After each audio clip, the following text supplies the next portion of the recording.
Hi, good evening, everyone. Hello, good evening, and welcome to Dharma Talk. I'm Jody. I'm Lynn. Welcome to the 5th episode of Dharma Discussions. So today we're going to talk about love and lust. Yeah, it's a really interesting topic. I hope you guys are as excited as we are to talk about this topic with you. In case you missed it, this is our topic for today.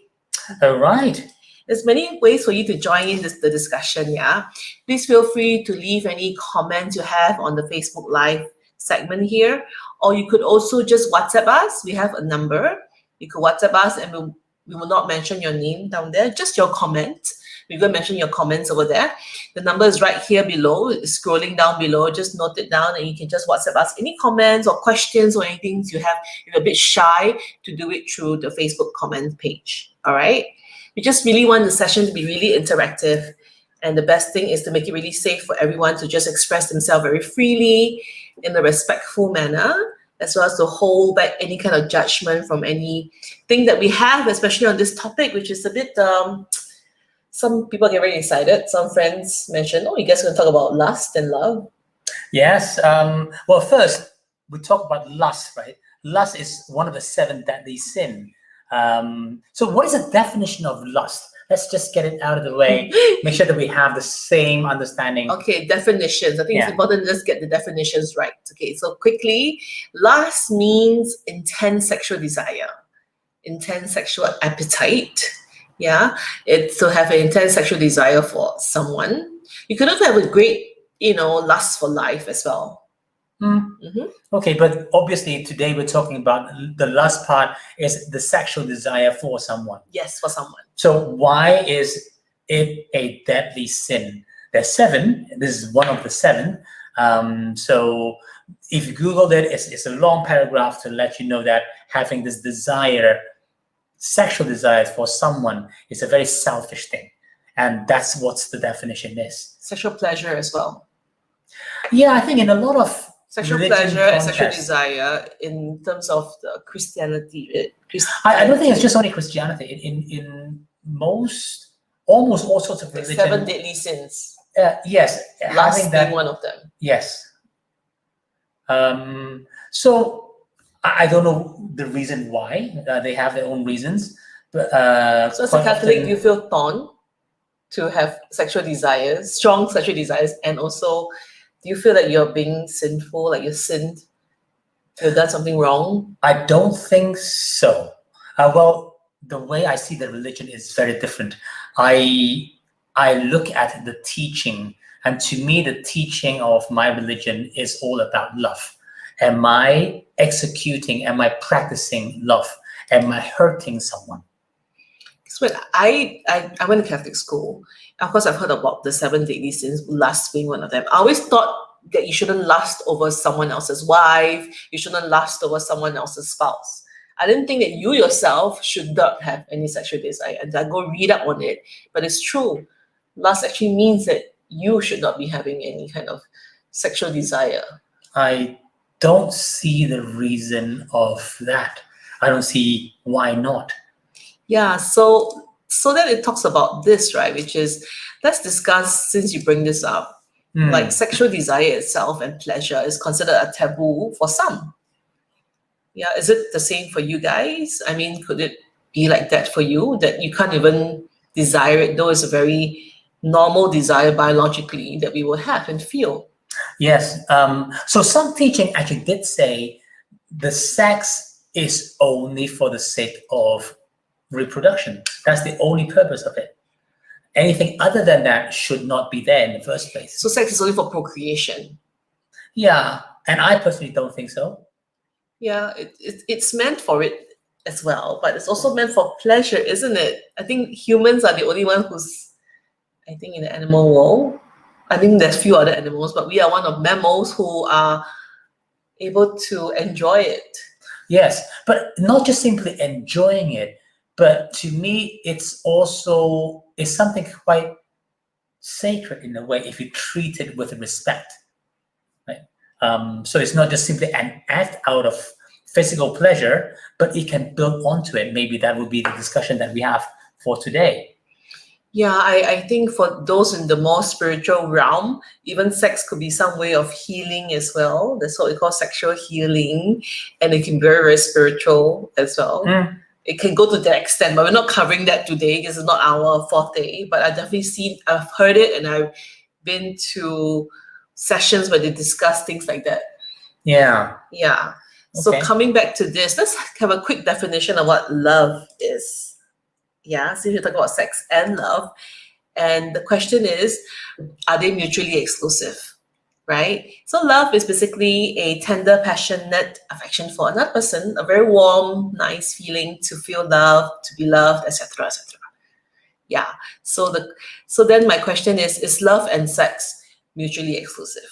So if you're just simply looking at these two definitions, it sounds like lust is about satisfying my desire, and love is about satisfying the other person by just simply giving. Oh, okay, that's interesting. Can we see it that way? Yeah, could be. But first and foremost, lust is something that we will start to feel when we first meet someone and get to know someone for the first time. And maybe you're right, when lust is about me and how I feel and how I want to satisfy me. Yeah. But love is about how I want to give to you. Yes. Oh, that's interesting. What do you guys think? Is that something that you could relate to what Jody is sharing? I've never heard of that, but I thought, sounds quite profound.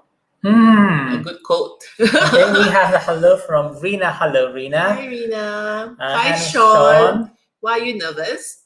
So do let us know. Or is it all about this lust thing? So I did quickly about lust. I guess maybe those of us who remember it when we first fall in love or we first get together with someone, it's about how you first met and how he or she left an impression on you, like the first impression, how they looked, the physical traits, sometimes even the voice or the smell. These are all the physical elements. The 5 senses get overloaded, from your eyes to how you hear the voice.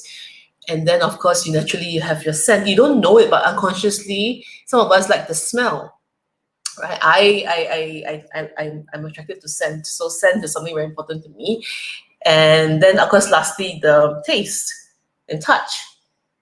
So I guess it makes sense when lust encompasses all the senses. It's not just what you see Okay. and how you hear the voice that attracts you, but it's everything else. So the terminology of you are falling in love, you are actually now falling in love head over heels, all this terminology. Yeah. This basically describe that it's the lusting effect, is it? I think so. I feel so. There's a lot of dopamines that come about. There's a lot of oxytocin, all the decreases the stress hormones, it increases the love hormone like serotonin, things like that. So all this thing happens to us when you're like, oh, very giggly.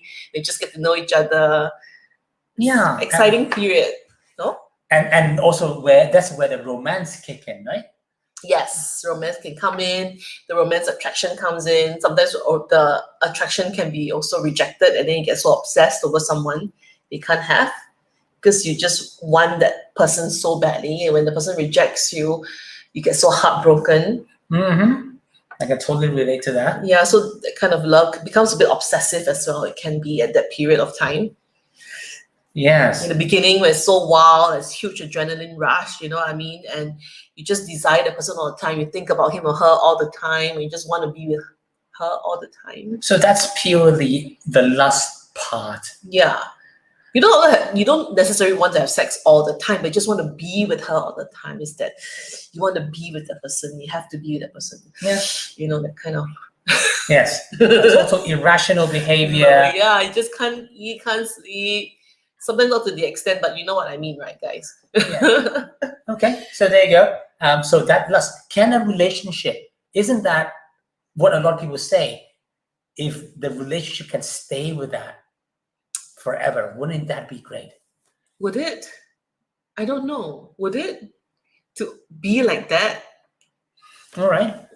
So like, I need to be with you all the time kind of thing. So it's something to talk about. Okay, Sean is saying, does gender affect the perception of love and lust? Ooh, that's quite interesting. Does the gender affect the perception of love and lust? Okay. What are your thoughts? I mean, the perspective on lust is important, right? What is the perspective for lust? From a gender, what's the POV? Or maybe to binary. So cute. I'm so nervous. Why are you nervous? I don't know, definition of love and lust. I thought the definition of the dictionary suits my definition. No, I don't think it is gender bias. I think it's applicable to both gender. It is that desire one has, be it a male or a female, to a male or a female, Or heterosexual, whoever. homosexual, Yeah. or bisexually. I think it's the same thing. Is that desire that I want to satisfy me? That's the lust part. And think about it.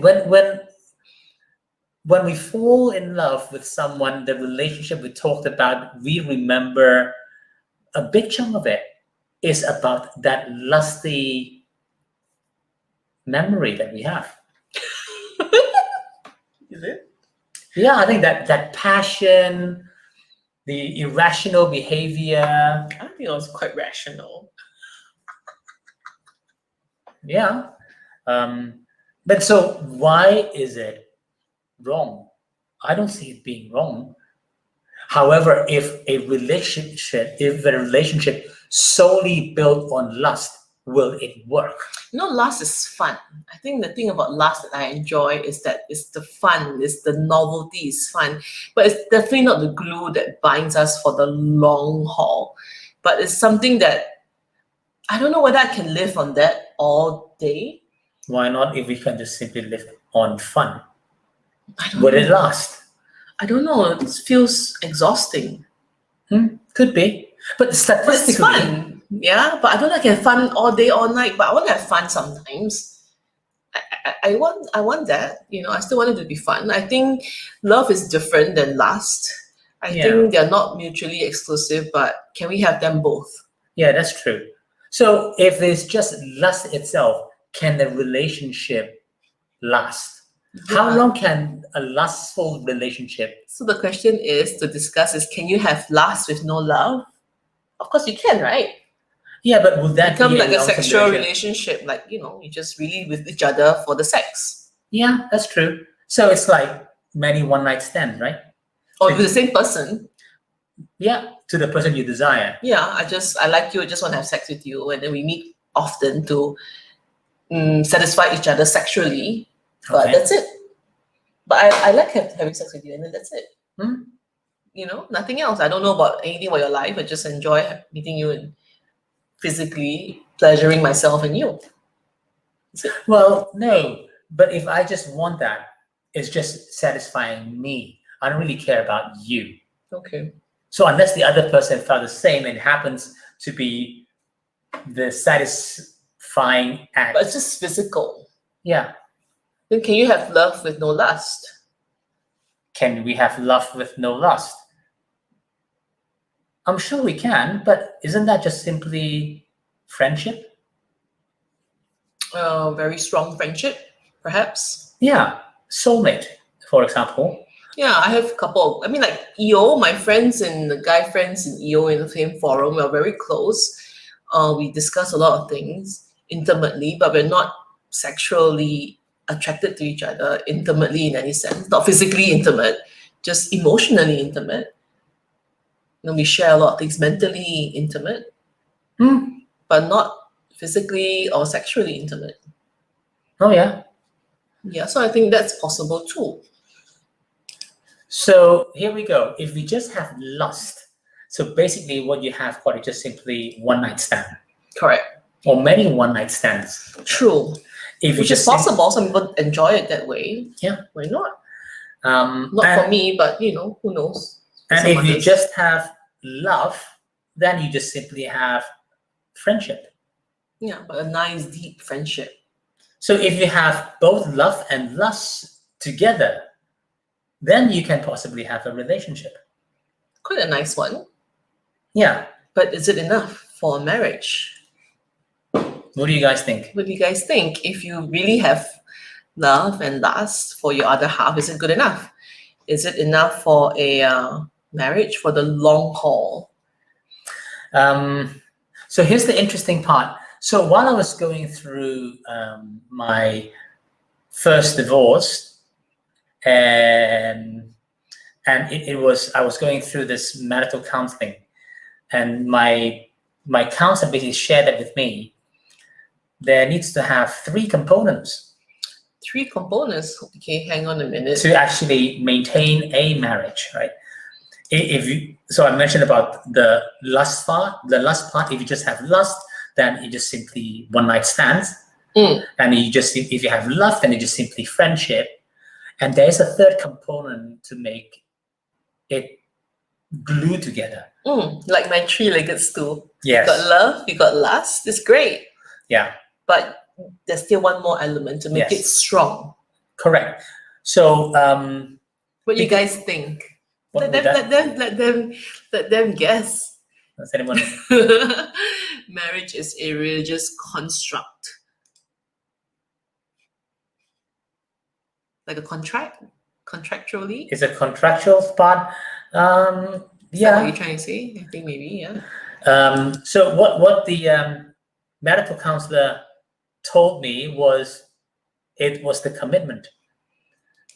So the 3rd leg is the commitment. It's Some a would say the commitment. children. You No. made me guess what's the 3rd one starts with a C. People would have guessed that it's children, and I would not even guess it's commitment.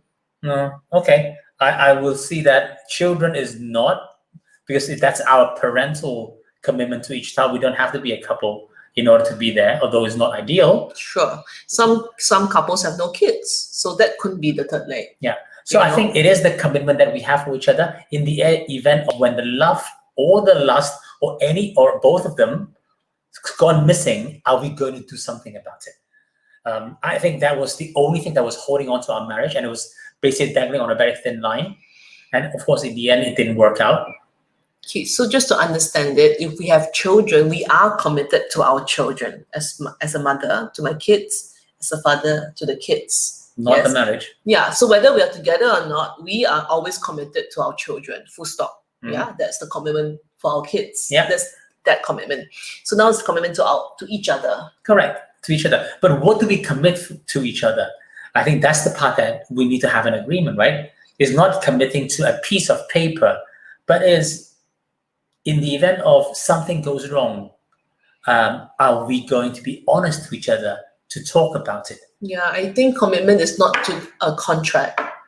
The commitment is to each other, but also means what it means to me when I hear that is I'm going to commit to forgiveness. I'm going to commit to forgiving. I'm going to commit to not blaming. I'm going to commit to self-reflection on things that happen, that I would also commit to self-reflect. I will commit to make an effort to change if I need to, change certain habits on things. I'm making an effort to make a commitment to listen without judgment. I think that would be the commitment I want to have from you and to you, that the commitment is in the event, like you said, love is not there because something happened and we're angry with each other, and then love dissipates, right? Then maybe lust may also disappear because it's a tough period of time. Yeah, likely that goes first, right? Yeah, or vice versa. Maybe physically we can't have sex for whatever reason, health-wise, then that would disappear. No matter how fun I want to be, we just can't get it on. So lust doesn't seem to be happening. Love may hang on to it for a while, but that may also go after a while. Then how, you see? So maybe then the commitment comes in to allow us that time to figure out a way or to overcome or maybe to heal, and so that we can have this three-legged stool again. Yes, that's probably, I see is the way to get a real marriage or a lifetime relationship work. It is that three part. So it does take the lust, the desire, it does take the love, the giving. So it's give and take, and also the commitment for each other. So then how do you know when the relationship is turned to a love relationship? Do you know? Like, we all know how it starts off. We all dated. We all had our fun times. And how do you know when this fun, dating, playful, lustful period becomes one that is a love relationship? So are you saying that for a relationship, normally it starts with the lust part first? Does it always start that way? Oh, okay. That's another question altogether. Which one comes first, is it? Yeah. Why don't we attach it? How do you know? Yeah. So which one comes first? Love comes first or lust comes first? And which one drives the other? So if I think about us, when I first met you, I was attracted to you, and then we became friends for a couple of years. Was that lust first, or was it love that became lust? So from your side, I'm asking you, yeah. So when I first met you, for the very first time, I was attracted to you, but nothing happened. We're just friends, acquaintances, friends through EO. We meet a couple of times in a year through events, and we develop a friendship along the way. And then, of course, it became lustful. And then my question is, was it love first or was it lust first? Well, the question is, did you have the sexual desire for me first, right? So I was attracted to you. Doesn't mean I go to bed with you. I mean, there's two different things, right? Yeah, but then eventually, if you manifest into it, will that lead to there? Maybe. Yeah. Okay. It did. Okay. Yeah. So that could be from the lust go into the love. So it wasn't love first? I was in a very confused stage at that time, right? Because I just came up from a relationship that obviously didn't work out, and obviously that relationship was, now looking back, it started and it mainly just basically contained a lot of lust in there, and never propelled into that love side, right? So I just got out from there, and then. But you felt that you were in love. You felt that this person was the love of your life. How interesting. So that in love part, looking back into all these definitions, is basically it's all about the lust, and it's very powerful. It's very overwhelming. Yeah, I think you were quite head over heels and so obsessed. Yeah. Not me. Yeah, with that relationship. But eventually, when I come to my senses, is it a relationship that is going to help us to be better? Is it a relationship that is going to be safe for me? So that you can now talk about how do we know that? Let's talk about that very quickly. Yeah. I have four quick signs to show you or to know that this relationship is not just lust. It's more than that. So then you can reflect on whether it makes sense with your previous relationship before me.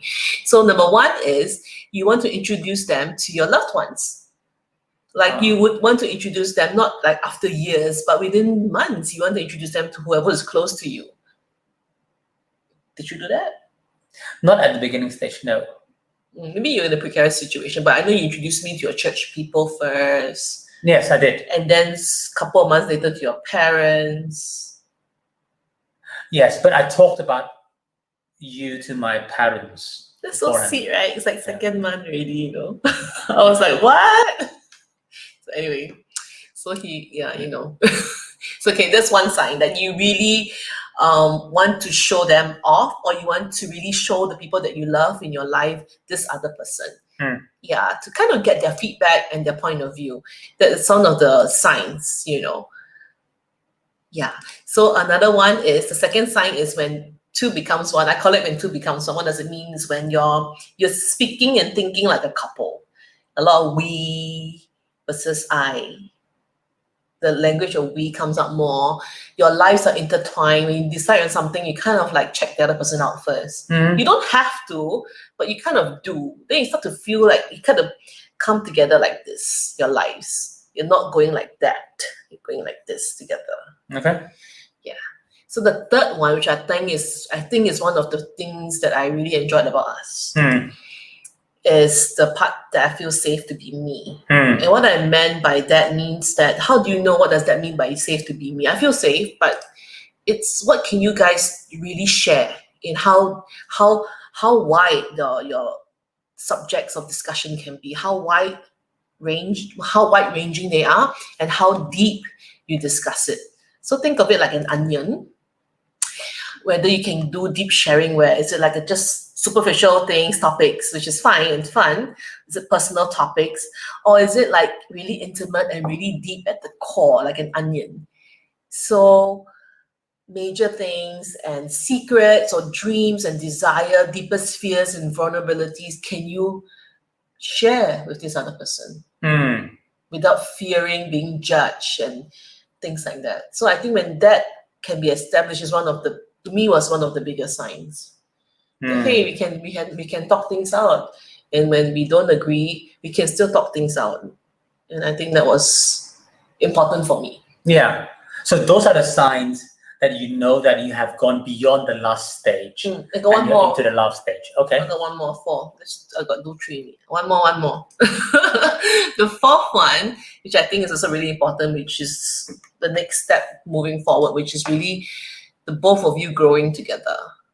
Yeah, I think that's important. Yeah, meaning you celebrate life together. You stand by each other regardless of the situation each person is in, or decision or he or she has made, which may not have been the best, but you stay by each other, and you take in the good and the bad, and you grow together.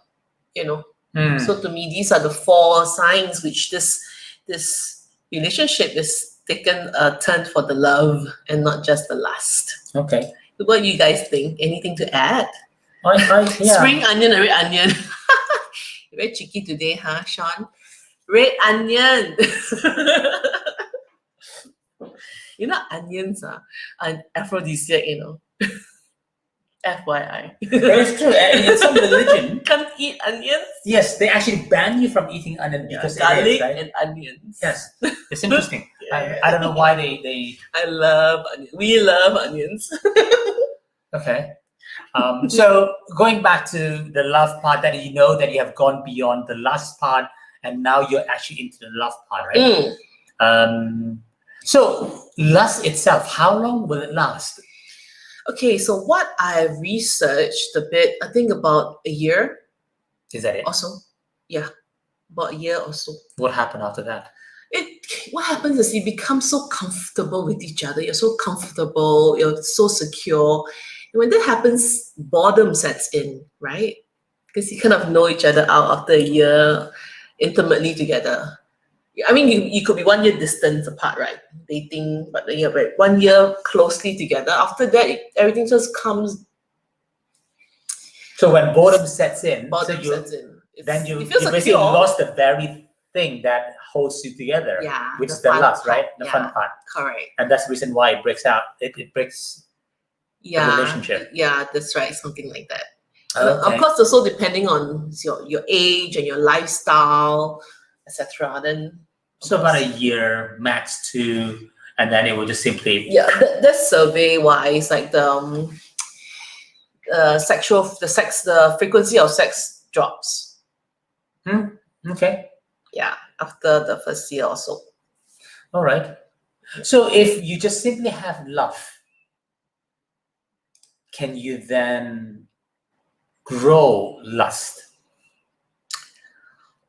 Or can you grow lose? lust? I definitely believe lust helps to bring a lust relationship that maneuvers itself into a love relationship. Is definitely possible. Like I said, those 4 signs come into play. You know you're moving into a very nice loving relationship. At the same time, because you're in a long-term relationship and things got really comfortable and secure and then gets boring, can you then recreate lust? And recreate the desire. So what do you guys think? Yes, keep the fire burning, right? Yeah, how can you keep the fire burning? Yeah, Any I've ideas seen a lot of relationship marriage couple, and they've been with each other for like 5, 10, 15, 25, 30 years. I got a graph on a share. It's about the frequency of sex versus the marriage length. This again is an average. Okay. It's what I found online. Of course, those that just got married were like, wow, more than 3 times a week. Then also 1 to 3 years is about 3 times a week. So every other day, then it dips a lot because like I said, you get comfortable. And maybe that's when you have kids. Maybe those of you who have kids, that's normally when statistically you would start having kids, and that's when maybe it dips because you're so busy raising your kids and you're crying babies. When you say comfortable, you mean you get bored of each other, right? Yeah, you're just comfortable because you kind of know everything about each other. Okay. Even the sex becomes predictable. Okay. Yeah, the sex becomes predictable. You've done everything you want to do in the first few years, right? I assume. Yeah. I assume. And you get bored. It gets boring because you just do the same thing all the time. That's true. Because you know that works and you just do the same thing, right? And so how do you actually keep that fire burning? Oh shit, what happened? Not sure what I already said then. But love, we can discuss. Not so nervous now. Thank you. Sean is so funny. Okay, let's talk about that. How can we rekindle the lust and desire that you first had when you first got together? It's not easy, but it's definitely possible.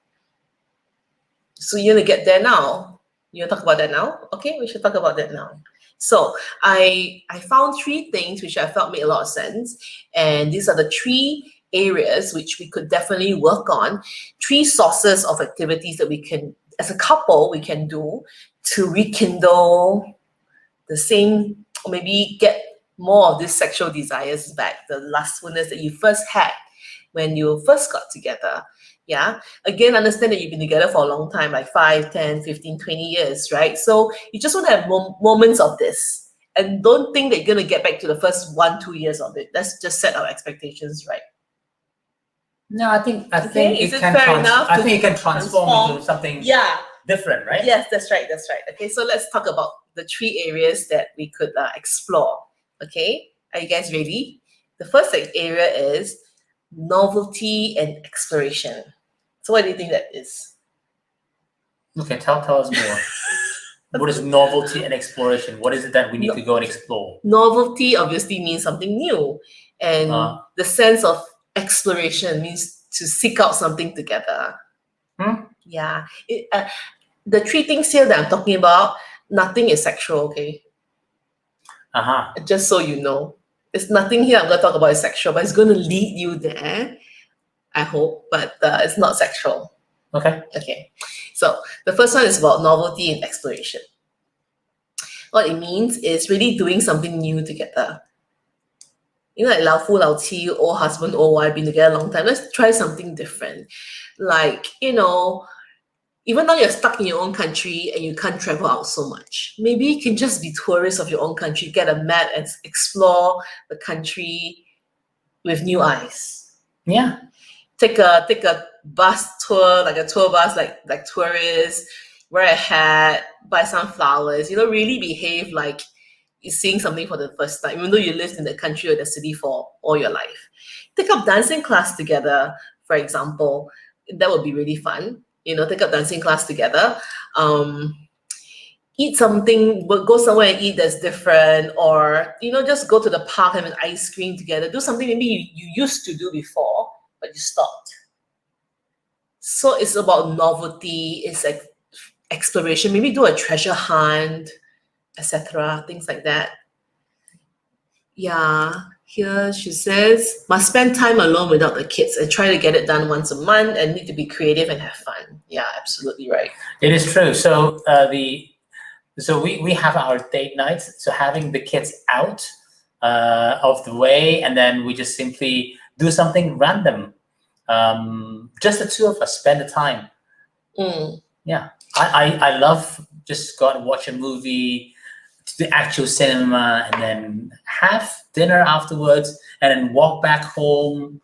And that itself is, I find it, I really enjoy that. I like our long walks. Yeah. At night. Yeah. Together, holding hands. Yes. And snuggling. Definitely. Yeah, okay, so that's one. And you will know where that will end eventually, right?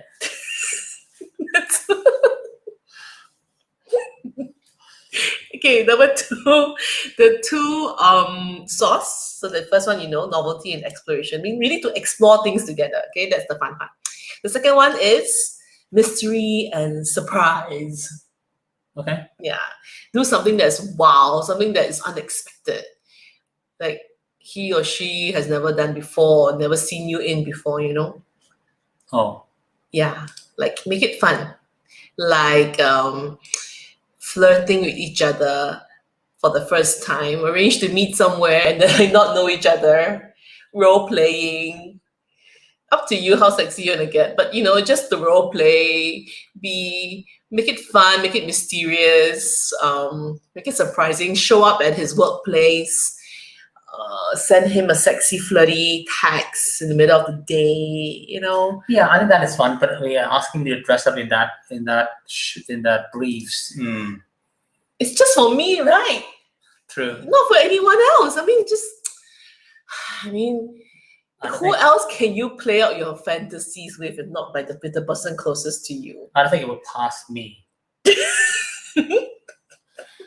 But anyway, I think I get have a strong desire for that. Would you not do it? Yeah. I don't know. Out of love, then yes. It really gets me on. Maybe you would try, right? Yeah, it could. But it could lead to disappointment too, right? After you say, "Oh my god." No, I don't think so. I guess we cannot put all this judgment. It's all about making it fun between the couple.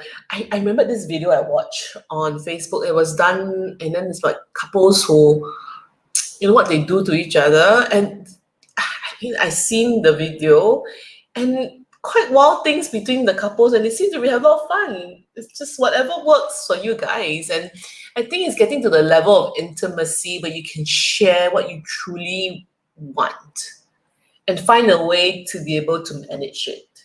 Mm-hmm. You know, could be simple things like just a feather, blindfold, handcuffs. Yeah. Not handcuff, could be just, you know, just fun. It's just different. Anything just to add novelty. That's it. It's just, you don't have to like become SMM the next day. And it's just really to make it fun. I agree. Yeah. So adding some spice into the life. Yeah. So we just get out of that boredom. Correct. Like, treasure. Yeah, something different. Make it wow. Okay. So that you get my point. So the third one, which I feel is a great way to trick the brain into getting aroused. Oh, And I don't mean porn. Okay, so how can we arouse your brain and your body? Like play chess. No, sorry. Uh-oh. So how do we arouse your brain, right? Kind of like trick it back into getting aroused. There's a few things that we can do easily, and I don't mean porn, yeah? So quick things like exercising together, like sweating it out together, and then you get all the endorphins up together. Mm-hmm. Sitting a roller coaster together, that G-force. That's something that you will never do with me. I won't do, but some people do. So I'm saying that those who can do it, go do it. Then you get the G-force up. Okay. Yeah. I'm still trying to work on the exercising together. I run and I cycle, and she doesn't. I dance. You can dance with me. Yeah. Okay. You can watch comedy together, one that makes you laugh a lot, or just watch a horror movie together. It makes you scared together. Why can't we watch porn together? Porn. I mean, it's a different topic, you see, altogether. But at the end of the day, it's about getting arousal, right? So if I think that's it's a porn, tricky path to go with porn, because it's nice to have when you share it together. Mm-hmm. Like you watch it together. I watch some movie that has sex and all. It's nice. You can kind of take the opportunity to tell your husband or wife that, hey, that's nice. Shall we try that? And then kind of get a feel of things. I think that's a nice way to start some conversation when you're watching a show with sex scenes in it. But not hardcore porn. Hardcore because porn. that's kind of like really demeaning, right? I find that the way they do porn out there, the hardcore ones, are so degrading to women. How is that a turn on to me? I don't find it a turn on. And I don't even have the wrong idea that I would get turned on by them smacking me around and talking bad stuff to me. I don't think it's romantic. I don't find it sexy. Certain parts are nice, but most of it isn't. So hang on. Hey, here's the interesting part, right? I'm sure you all have, one way or another, you may have even read it or watched that movie, The 50 Shades of Grey. Yeah. It's written by a woman, and it became a big hit to women. And 50 Shades of Grey is all about S&M. It's all about this whole domineering, and yet it does arouse. He's not like, I know, but it's like a fantasy. A guy like that don't exist in most of our world. Like a billionaire, so good looking, it's so sexy. If you want to do some naughty things to me, it's fine. So if there's a good looking lad and he wants to do some naughty things and dominate your life, then you'd be okay with it. No, it's just in that playroom, right? It's just a little while. Oh, everything else looks quite So what is that thing? Because that is a lot of lust. Yeah. That desire of him in there. Correct. And he has the means, he's got the power to actually carry it I out. think it's not a good comparison. That is just really a fantasy novel that... But it does attract the market. So it's just like, it's just like for women. Okay, for me, I read it, I enjoy it, I want to go watch the show because it's just like, oh, it's fun. But I know, like, I can't live like this. It's just a nice fantasy, just like maybe some Playboy magazine kind of hot Playboy. Most of the men won't end up with a woman like that, but it's just nice to fantasize, no? Okay, so that's the part that you can play with this arousal and maybe stimulus. just a So you role build your playing fantasy thing. between them. I could. I can just. My mind is the biggest. I can go anywhere I want, no? With whoever I want. That's true. Yeah. So it's just fun and it's just fantasy.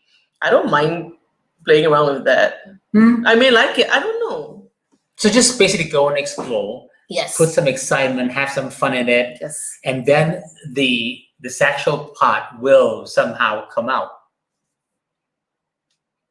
Could be. Most likely, because I think because you make an effort, these three sources of activities are just, I guess, making time out for each other.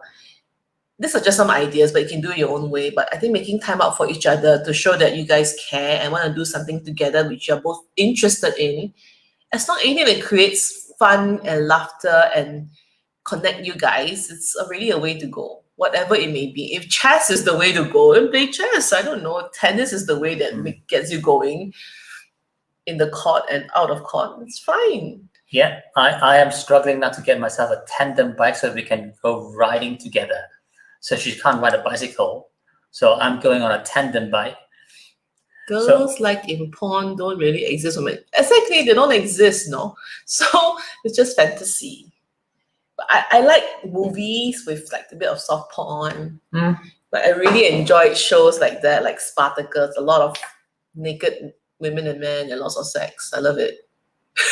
I love the show. It's nice, great storyline, it's intriguing, and lots of nudity and sex. Okay. Great shows. I love shows like that. So guys, if you're out there, you want to get that lustful part rekindle again. So here are the 3 tips, and just go and explore and play around with it. Yeah. But one thing, any other good ideas, please share. So share with us, type it in. So here's the part, right?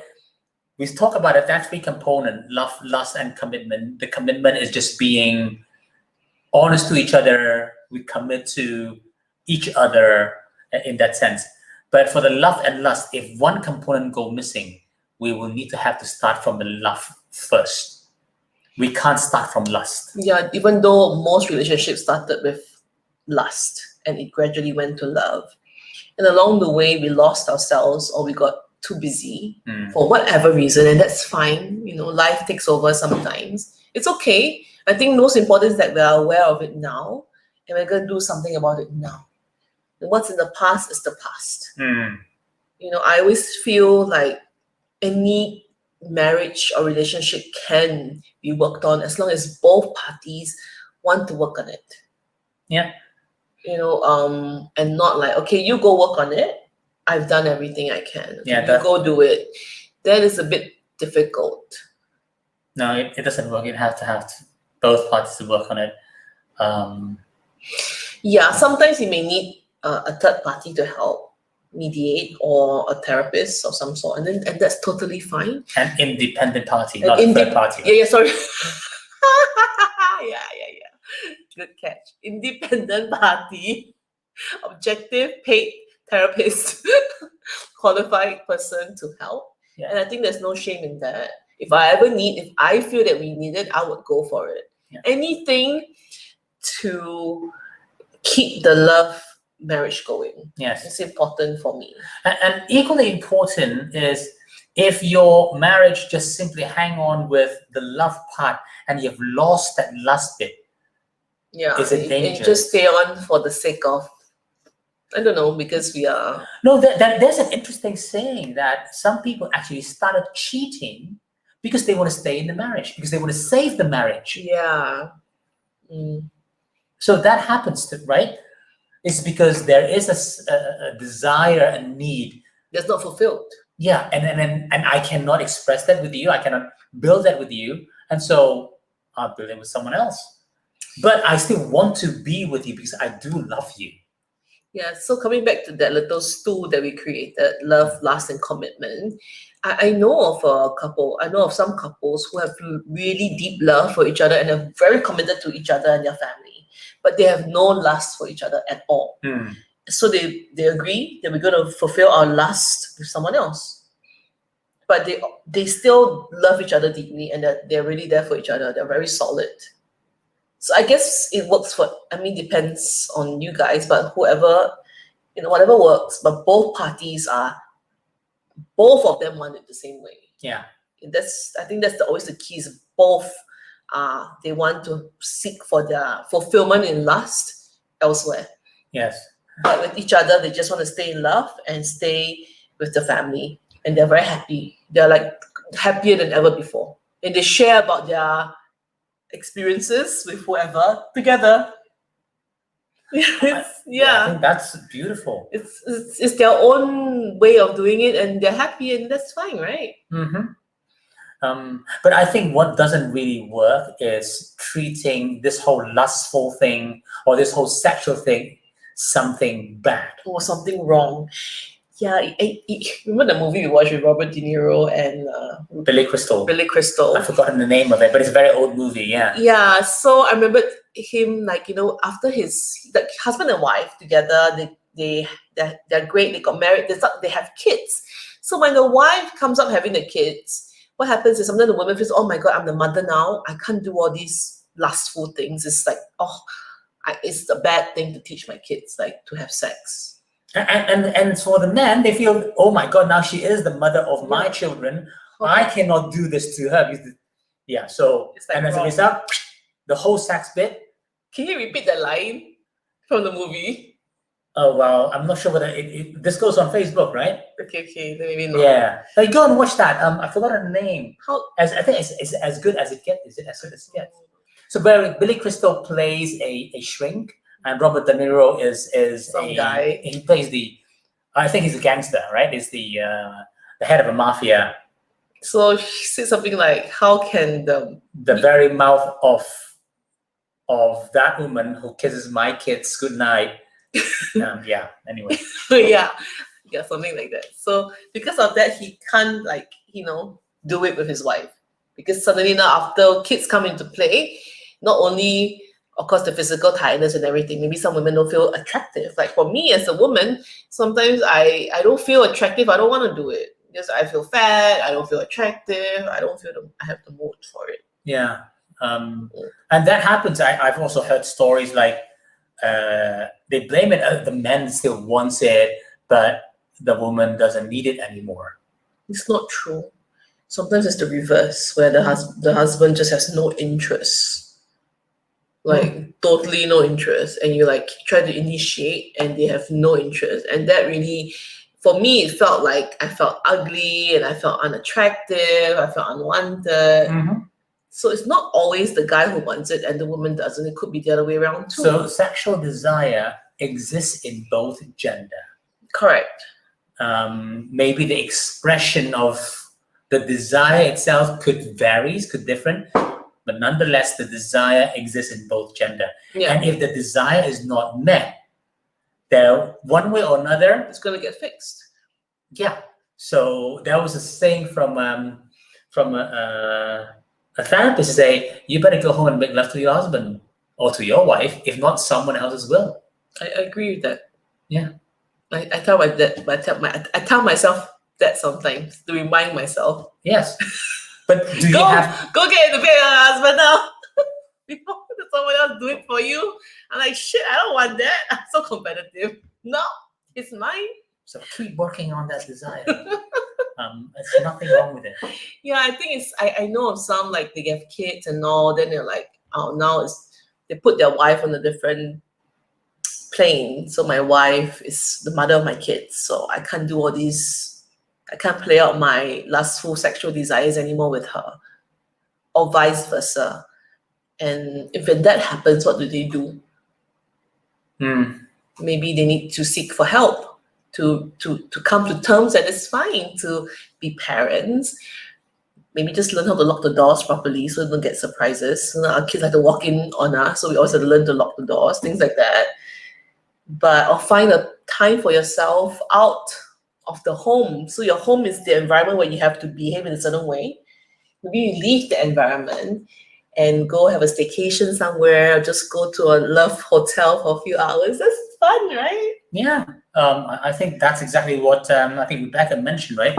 Have a time to be just the two of us alone, and do something crazy. Something different. Something fun. Yeah. Something that we both desire, surprises us.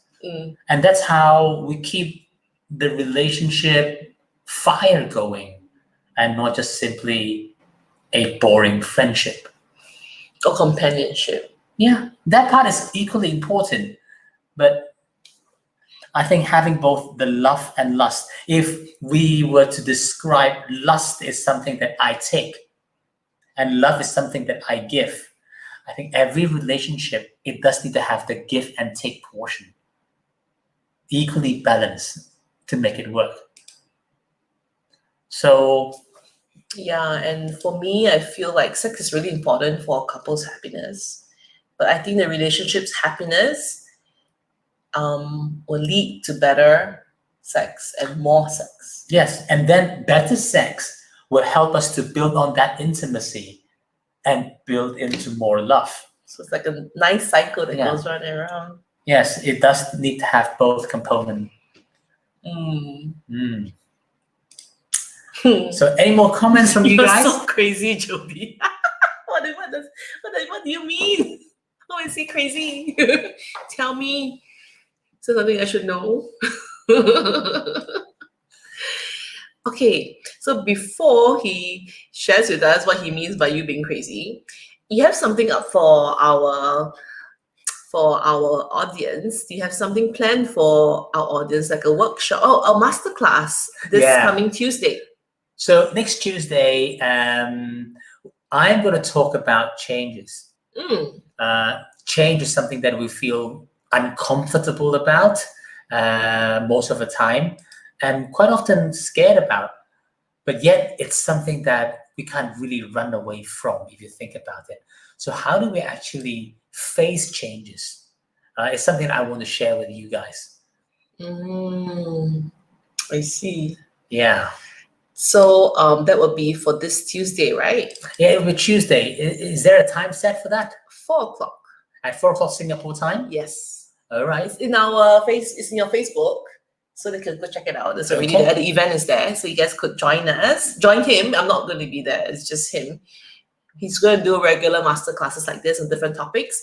They're all coming out very soon. Very exciting. You'll learn about lots of things from Jody, from how to facilitate better, have great virtual meetings, to empowerment and leadership. These are short workshops, like 30 minutes. Okay. Yeah, it's 30 minutes. It's just some sharing, some of the tools, some of the concepts that we can probably learn and grow. Yeah, lifelong learning. Yeah. Okay, and Sean, we love you too.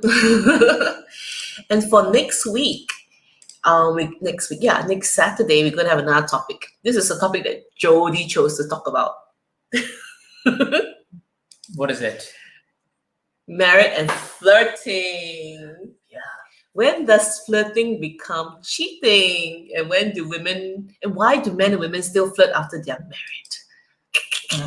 It should be quite interesting, huh? I hope so. All right, let's go and explore that. So thank you for being with us. Thank you once again, everyone. Continue to place your comment on the Facebook. This is a platform that we all get to learn. We can all share and discuss together. Yes. Thank you so much. I'll see you guys next week. Have a great night. Have a great day. Goodbye. Bye. Bye.